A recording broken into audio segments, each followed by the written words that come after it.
Ya, Assalamualaikum warahmatullahi wabarakatuh.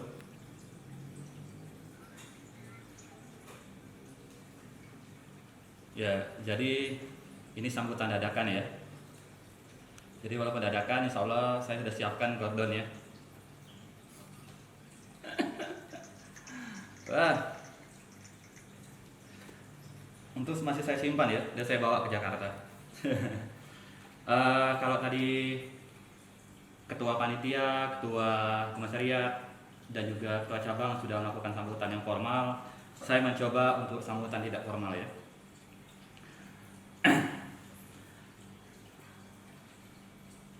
Melihat sambutan dari Mas Dava itu, saya jadi ingat 13 tahun lalu ketika saya jadi ketua komisariat.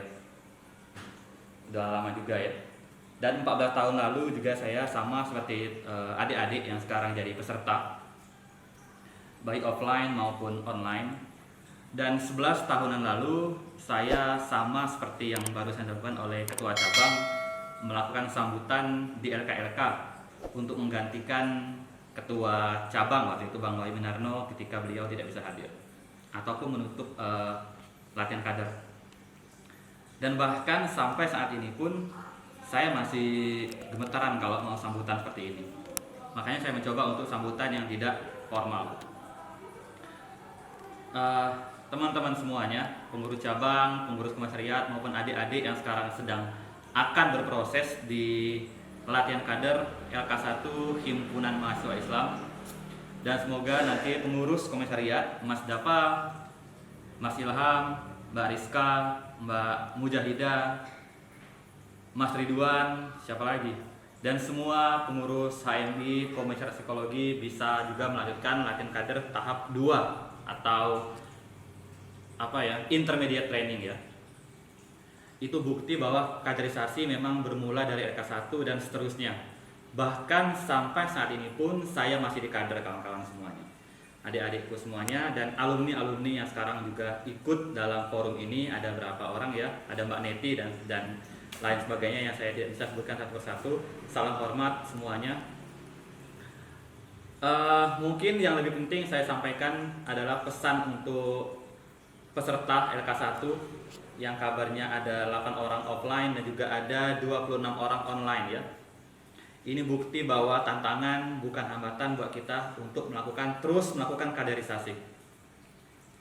Kalau kita dan saya pribadi mencoba untuk merecall kembali ketika saya menjadi PAO, pembinaan aparat organisasi di cabang tahun 2010, walaupun background saya bukan anak hukum tapi psikologi, insya Allah saya masih ingat bahwa HMI itu adalah organisasi yang berstatus sebagai organisasi mahasiswa, berfungsi sebagai organisasi kader, dan berperan sebagai organisasi perjuangan. Jadi bisa dikatakan atau kita simpulkan bahwa HMI adalah wadah buat kita untuk berkader, melakukan kaderisasi, mengkader teman-teman semuanya. Untuk apa sih kaderisasi? Kaderisasi adalah untuk berjuang, sama-sama berjuang untuk mewujudkan tujuan HMI. Jadi HMI adalah selain wadah kita untuk berkader, adalah wadah kita untuk berjuang sesuai dengan perannya HMI. Berperan untuk sama-sama mewujudkan cita-cita mulia HMI.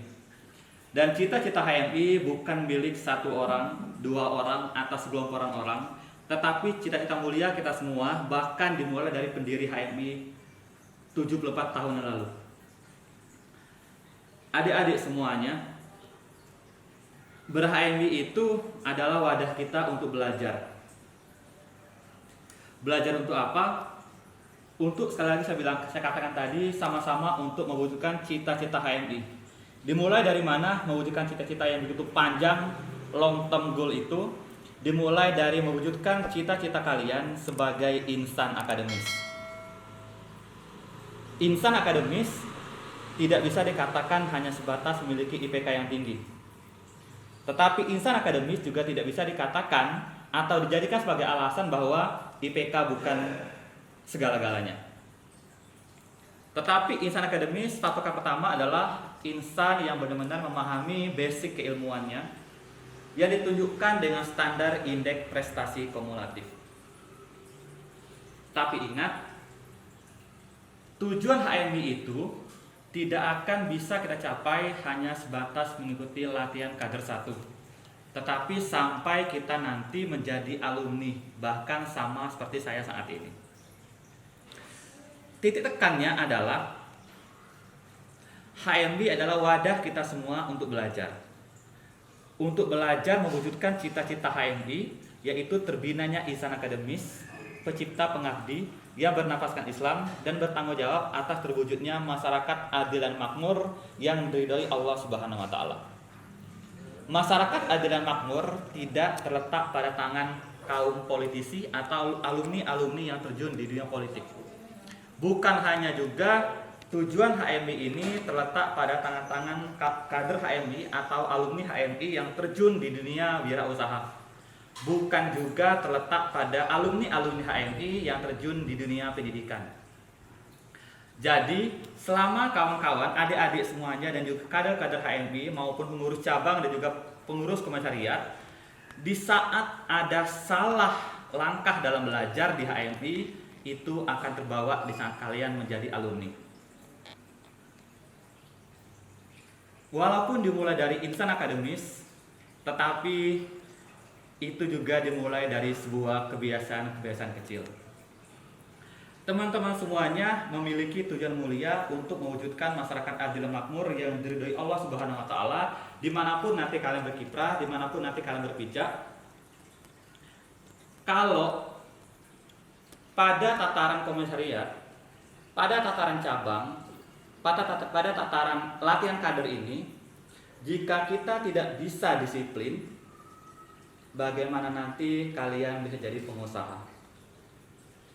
Kalau belajar di LK1 saja, belajar di komisariat tidak bisa disiplin. Bagaimana teman-teman yang bercita-cita terjun ke dunia politik bisa menjadi politikus yang baik? Kalau memulai acara saja molor sampai 2 jam, 3 jam. Tidak bisa. Karena apa? Balik lagi ke fungsi HMI sebagai organisasi kader. Jadi sebelum kita mengkader orang lain, kita harus mengkader diri kita sendiri. Banyak indikator-indikator orang itu berhasil dalam berkader atau melakukan kaderisasi. Salah satunya di mana dia bisa benar-benar menghargai waktu, menghargai orang lain. Ini hanya contoh. Budaya karet itu adalah hanya contoh yang saya singgung. Masih banyak contoh-contoh lain yang harus dimulai dari kita berawal dari latihan kader 1 atau dimulai dari tataran komisariat. Begitupun teman-teman yang bercita-cita terjun ke dunia akademik atau dunia pendidikan.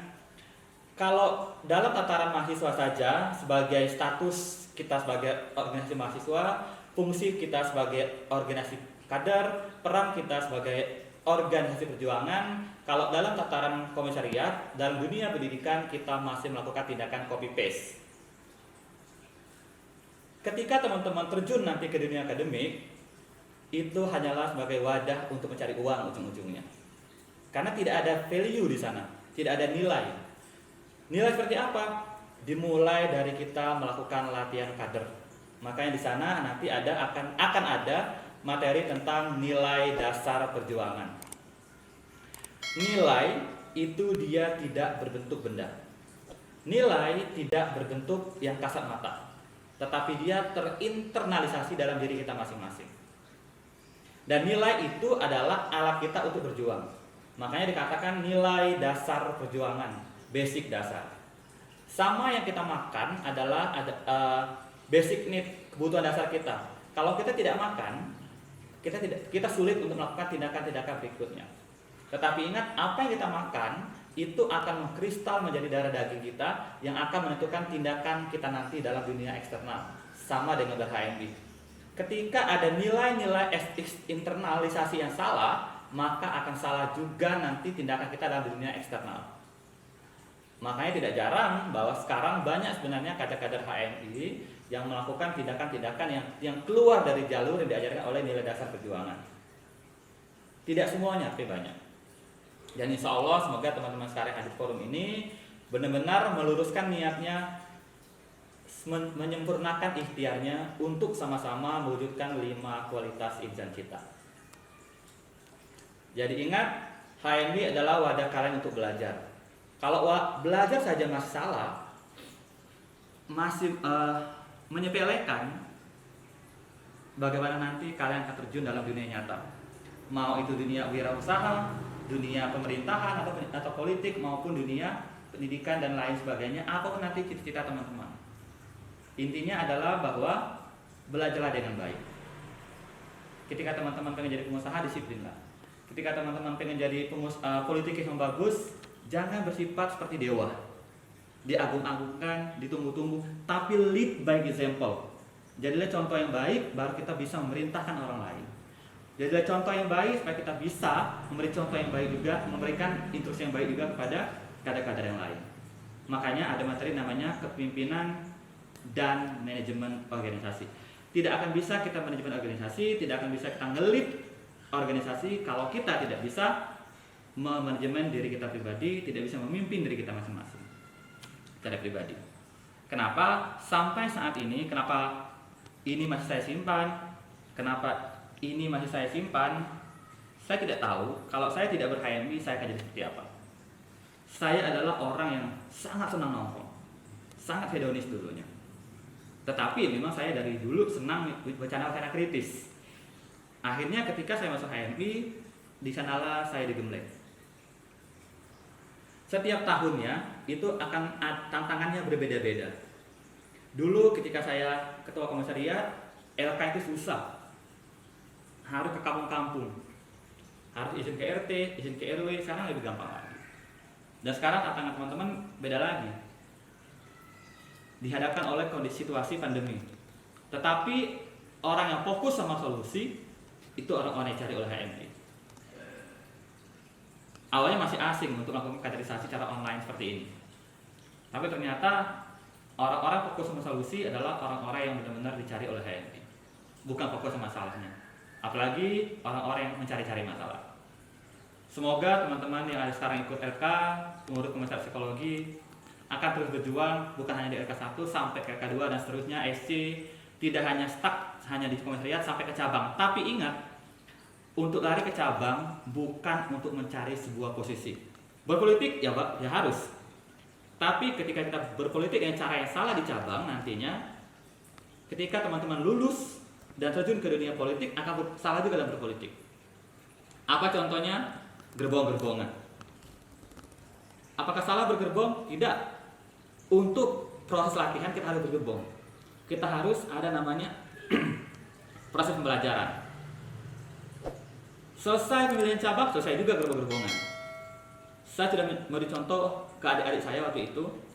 Memang waktu itu saya ada ikut berbeda gerbong ketika saya ketua komisariat. Selesai pemilihan cabang, setiap LK saya datang semua, walaupun itu beda gerbong. Karena bagi saya itu sudah selesai masa-masanya. Semuanya adalah proses belajar. Sampai saat ini saya selalu rindu masa-masa yang sekarang terjadi oleh adik-adik yang sekarang jadi peserta, teman-teman jadi panitia. Percayalah, yang teman-teman lakukan itu tidak sia-sia. Itu akan sangat bermanfaat ketika teman-teman lulus nantinya. Dimanapun kalian berkiprah, di dunia wirausaha, dunia pendidikan, politik, dan sebagainya. Tetapi ingat, dalam ber-HMI carilah pembelajaran, bukan hanya pengalaman. Karena kalau teman-teman mencari pengalaman, mencari relasi, tidak akan tahan lama. Ujung-ujungnya hanya jadi apa? Pengekor alumni, pengekor senior. Dan itu tidak diajarkan. Apakah salah kalau kita ikut alumni? Tidak salah. Yang salah adalah ketika kita tidak punya kualitas pengekor. Itu yang salah. Jadi HMI bukan wadah untuk mencari relasi seperti itu. Tapi tingkatkan kualitas dengan cara perbaiki pembelajaran, bukan hanya sekedar pengalaman. Karena ketika teman-teman punya kualitas, kalian akan dicari. Itu saja mungkin yang bisa saya sampaikan. Semoga bermanfaat. Kalau ada salahnya saya mohon ampun. Kalau ada benarnya, semoga teman-teman bisa terbuka mindsetnya. Itu saja. Salam hormat saya untuk ketua cabang, pengurus komisariat, dan semua yang hadir di acara ini. dan saya harapkan peserta LK untuk menyerap ilmunya sebaik-baiknya dan terapkan dalam dunia sehari-hari. Itu saja. Assalamualaikum warahmatullahi wabarakatuh.